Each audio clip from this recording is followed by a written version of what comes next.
Okay, we want to learn how to identify functional groups in organic molecules. Now, if you remember, a functional group, first of all, is an atom or group of atoms or bond, okay, that confers chemical character to an organic molecule, okay.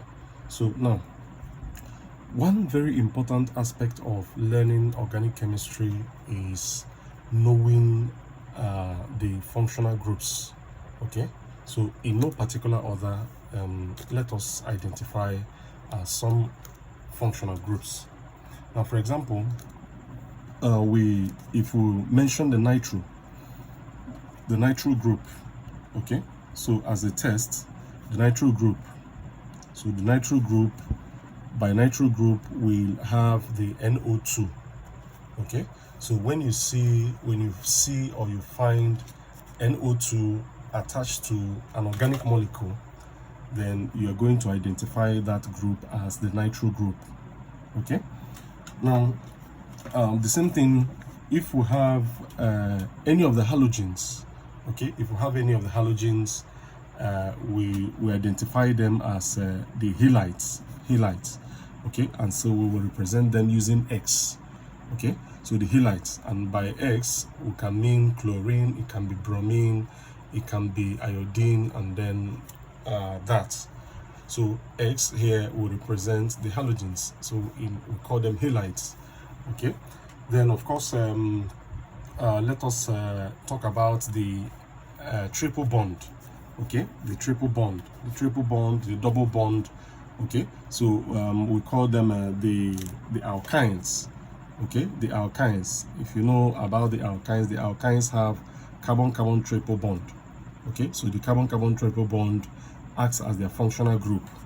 Then of course the alkenes, when we see carbon-carbon double bond, then we identify them as the alkenes, okay. We identify them as the alkenes. Then we have the ethers, okay. If you don't call them the ethers, you can call them the alkoxy-alkane, okay. Alkoxy, then alkane, alkoxy-alkane, okay. You will see their structure and then you will see the reason why they are called alkoxy-alkane. So here you observe that this functional group, you observe that you have oxygen forms a link, okay. When you see any molecule, any organic molecule where you find oxygen forming a link between two organic groups, it can be alkyl group or it can be aryl group, then these are ethers. So ethers have oxygen between two organic groups, alkyl groups or aryl groups, or however, okay. So you can name them as alkoxy then alkanes, or you can simply name them as ethers. Then again we have the sulfites, okay. The sulfites, of course, the sulfites have the functional group S, okay. Sulfur, we have sulfur in the sulfites. And then again we have the amines, and now what is it about the amines?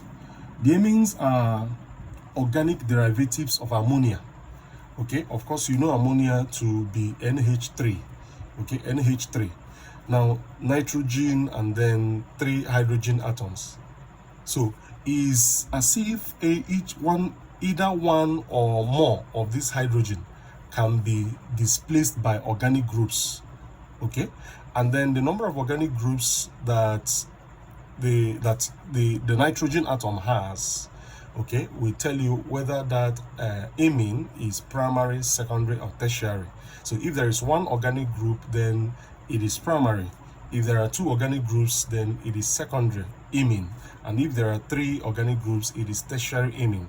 So the amines, we have them as N, okay, and then maybe we have, let us put it this way, okay. So the amines are organic derivatives of ammonia, okay. Now again we have the mercaptans, okay. We have the mercaptans.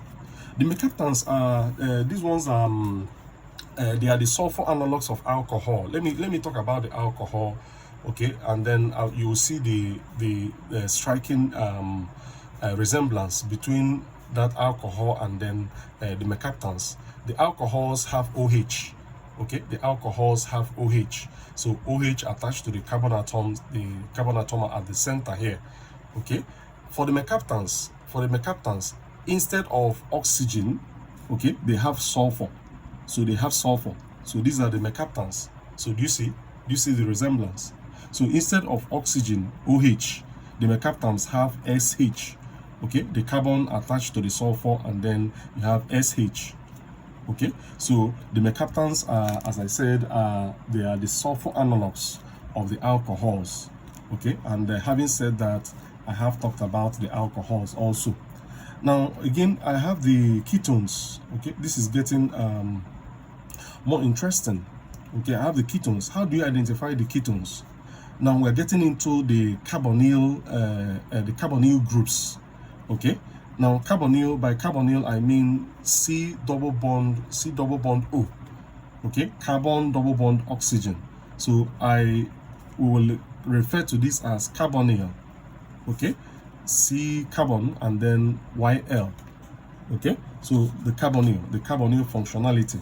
So now you are going to observe that you have this carbonyl in ketones. So I have an alkyl group or aryl group. Okay, I have two alkyl groups, and then I have a carbon and then double bond oxygen. So this is the ketone. Okay, if you don't call them the ketone, of course you know they are the alkanones. Okay, so the ketones are the alkanones, so that it doesn't sound off to you. Then of course, which one do I remember now? Aldehydes. Okay, the aldehydes, they also have the carbonyl functional group. But however, you're going to observe that on one side of this carbon is bonded to an alkyl group or aryl group, you know, as the case may be, and then on this other side you have a hydrogen. Okay, you have a hydrogen. So on one side you have a carbonyl attached to an alkyl group or allyl group, an organic group, and then attached to a hydrogen. Okay, so you are going to observe the difference. You're going to observe the difference between all of them. Remember, the aldehydes are also the alkanals, if you remember that family of organic compounds. So they are also called the alkanals, if you remember. And then of course we have the nitriles. Okay, we have the nitriles. Now, what is it about the nitriles? The nitriles are they have carbon. Okay, carbon nitrogen triple bond. Carbon nitrogen triple bond. The nitriles are very interesting compounds. Okay, very interesting compounds. So you have an organic group, as the case may be, you observe that. So, and then connected to a carbon triple bond nitrogen. Okay, so these are the nitriles. So compounds like this, you call them the nitriles. Okay, there are very good examples of them that we shall see in our next video. Okay, for example, this. And nitriles are very easy to name. They are very easy to name. There are two carbon atoms here, carbon 1 and then carbon 2. And then you have named this. Okay, of course, this will be named as ethane nitrile. Okay, so as simple as that. Then, of course, after the nitrile, I remember now the amides. Okay, the amides. Now, what's it about the amides? The amides also have this carbonyl functional group. They also have this carbonyl functional group. However, okay, they have the where is it? They have the amine group. Okay, NH2. So we have amine group. Okay, so observe that this is amide. Okay, whereas this is amine. Okay, amine. So amines can be NH2 this way. Okay, RNH2. Okay, where one organic group, okay, is replacing the hydrogen in ammonia. So one of the hydrogens in ammonia. So you have something like this. So this is an amine. Okay, we can take this to be an amine. However, here now this is an amide. So the difference between amine and amide is the carbonyl functional group. So the carbonyl functional group, when the carbonyl functional group is there, then it is amide. It is amide and not amine, not to be confused with amine. And then again, we have the carboxylic acids. Okay, the carboxylic acids, or carboxylic acid ester. Let's talk about the esters first. Carboxylic acid esters. Okay, the carboxylic acid ester. The same thing. There is carbonyl. There is carbonyl functionality, and then the alkyl group, and then or alkyl or aryl group, the organic group, and then the only difference now is that you have oxygen then connected again to another organic group. Okay, so in other words, you simply write as RCOOR. Of course, these two alkyl groups can be different, or they can be same, as the case may be. So we have this. These are called carboxylic esters. These are called carboxylic esters. Okay.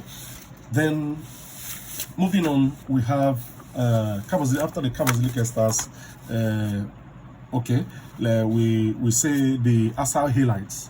Okay, the acyl halides. So the acyl halides, of course, also have the carbonyl functionality, and then of course an organic group, and then you have a halogen.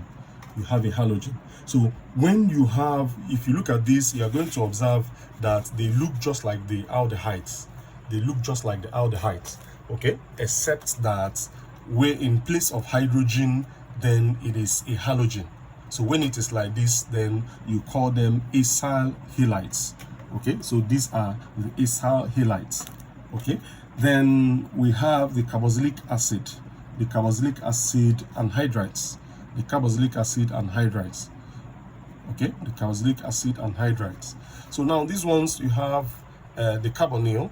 Okay, you have the carbonyl connected to oxygen and then connected to another carbonyl. Okay, the carbonyl connected to oxygen, connected to another carbonyl. We can have organic groups here, we can have organic groups here. Okay, so what we simply observe is oxygen forming a link, okay, between two carbonyls. Okay, immediately you observe it this way in an organic molecule, then of course that is a carboxylic acid anhydride. Okay, a carboxylic acid anhydride. Then of course carboxylic acid anhydrides, if you look at the structure very well, you're going to observe that these are derived from carboxylic acids. They are derived from carboxylic acids. Have I talked about carboxylic acids? Okay, I think I have not talked about them. So they are derived from carboxylic acids. These are carboxylic acids. So let's talk about them now. Carboxylic acids. If you look at the structure of carboxylic acids, you see a carbonyl, then you have an alkyl group, and then you have an OH. Okay, so you have an OH. So R, we write it as RCOOH. Okay, so we have RCOOH. So when two carboxylic acid molecules, okay, condense themselves, that means one molecule of water is removed. Okay, so if you have this now, for example, you have this, for example, and then H and OH. H and OH is removed in this way, and then this joined together. Okay, so RCOO, and then O, this other RCO. Okay, so that is R now. Okay, and then C double bond O is joined to this. Okay, this being R double bond O, so you're going to observe that this is what the carboxylic acid anhydride looks like. Okay, of course, we know anhydride simply means in chemistry devoid of water. Okay, devoid of water. So now, then finally the arenes. Okay, there are so many other functional groups, of course, which we shall look at in subsequent videos, but for the sake of this video, we will stop at arenes. For the arenes are the benzenes. Okay, the benzenes. So the benzene ring, these are the arenes. However you draw it, the double bond should be alternating. Okay, this way the arenes now known as the benzenes. Okay, so this one's also is a functional group. So look through the functional groups once more, and then your ability in organic chemistry will remain at a particular stage until you have mastered how to identify the functional group that a molecule has. Okay, so for any molecule at all, you should be able to identify the functional group that the molecule has, and that way you can know the family to which the organic molecule belong. And that is the first trace to now postulate to say its chemical reactivity.